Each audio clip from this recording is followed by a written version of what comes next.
Assalamualaikum warahmatullahi wabarakatuh. Innal hamdalillah wassalatu wassalam ala Rasulillah wa ala alihi wa sahbihi wa mawala. La haula wa la quwata illa billah. Puji syukur kita kehadirat Allah dengan melapaskan hamdalah. Tak lupa pula selawat berangkaikan salam kita hadiahkan kepada Nabi junjungan alam, Nabi besar Muhammad sallallahu alaihi wasallam. Allahumma salli ala Sayyidina Muhammad wa ala ali Sayyidina Muhammad. Semoga kita mendapatkan syafaatnya di hari akhir yaumil kelak. Amin amin ya rabbal alamin. Yang saya hormati Bapak Hadi Syaputra Panggabean SPD IMPD selaku dosen mata kuliah Tafsir Tarbawi.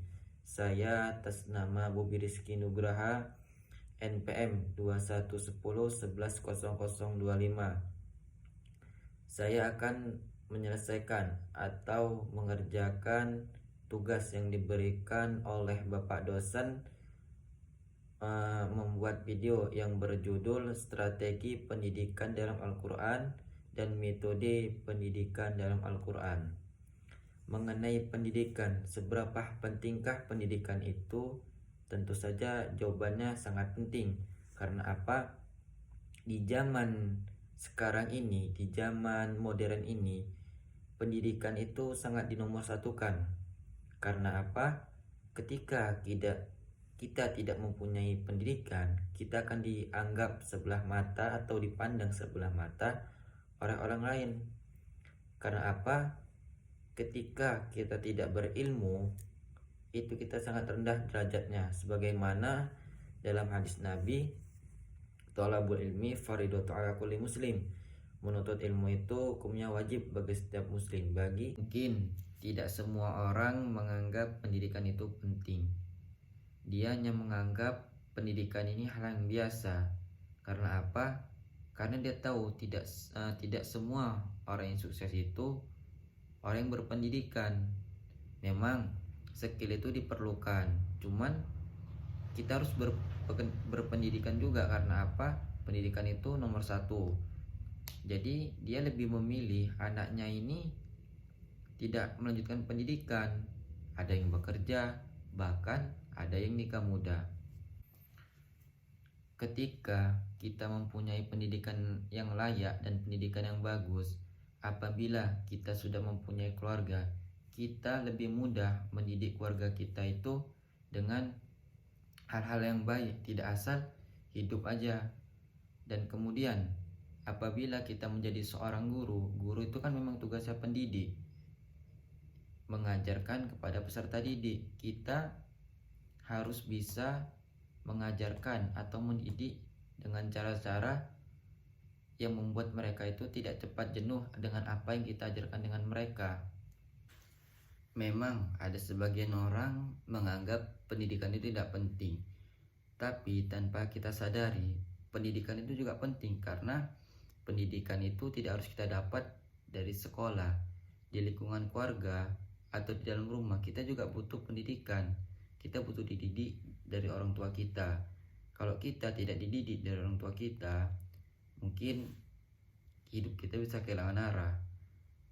Sama pun juga apabila orang tua kita mendidik kita itu dengan hal-hal yang tidak baik, hal-hal yang negatif, kita akan juga bisa menjadi seperti itu. Maka ketika kita masih muda ini, kita harus teruslah belajar, teruslah berpendidikan agar kita mempunyai bekal ketika menjadi seorang ayah atau menjadi seorang orang tua nanti. Kita mempunyai bekal untuk mendidik keluarga kita. Kemudian pendidikan di lingkungan sekolah. Sekarang banyak kita lihat atau kita dengar berita dari televisi, dari handphone, bahkan dari manapun, murid itu seperti menganiaya guru, mengancam guru, dan lain sebagainya. Itu akibat apa? Mungkin guru itu tidak melakukan atau mendidik anak muridnya itu dengan syariat-syariat agama Islam apabila dia beragama Islam. Kemudian guru itu tidak mampu mengajarkan atau membuat strategi atau metode pembelajaran yang bisa membuat siswa itu nyaman dengan guru tersebut. Jadi ketika kita sebagai pendidik ini mau mengajarkan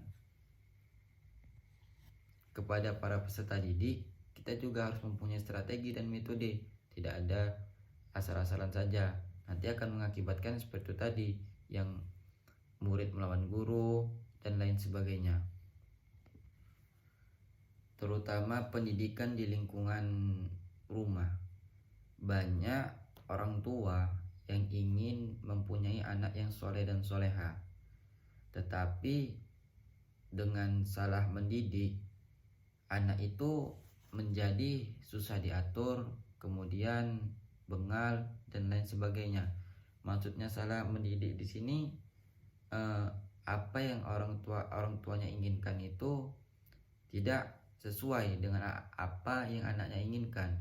Mungkin orang tuanya mendidik anaknya itu terlalu keras, sehingga anaknya bisa dibilang tertekan batin. Mungkin dia meluapkannya itu dengan melakukan kebandalan. Insya Allah apabila kita melakukan atau mendidikkan anak tersebut dengan ajaran-ajaran yang diajarkan oleh Nabi, contohnya seperti kita ajarkan dia dengan hal-hal yang positif, hal yang baik, terus kemudian kita ikutkanlah dengan syariat-syariat Islam, insya Allah anak itu bisa menjadi anak yang baik seiring berjalannya waktu, walaupun itu tidak mudah. Pendidikan telah mulai dilaksanakan sejak manusia hadir di muka bumi ini dalam bentuk pemberian warisan pengetahuan. Mempersiapkan anak-anak yang menghadapi kehidupan masa depannya, pendidikan bukanlah semata-mata merupakan upaya menyiapkan individu untuk menyesuaikan dirinya dengan lingkungan, melainkan lebih ke arah pada upaya pembentukan dan kesediaan melestarikan lingkungan dalam jalinan yang selaras. Untuk dapat menyampaikan pembelajaran dengan efektif dan efisien, pendidik perlu mengenali berbagai jenis strategi pembelajaran sehingga dapat memilih strategi manakah yang paling tepat untuk mengajarkan suatu bidang studi tertentu. Dalam rangka pencapaian tujuan pembelajaran, setiap pendidik dituntut untuk memahami benar strategi pembelajaran yang akan diterapkannya. Pemilihan strategi pembelajaran yang dapat berdampak pada tingkat penguasaan atau prestasi belajar peserta didik. Metode pembelajaran adalah cara yang digunakan pendidik dalam menyampaikan materi pendidik kepada peserta didik guna mencapai tujuan yang diharapkan. Di dalam Al-Quran, banyak metode yang bisa diterapkan untuk menyampaikan kalam-kalam Allah kepada manusia. Hal ini secara implisit menyatakan bahwa variasi metode-metode yang digunakan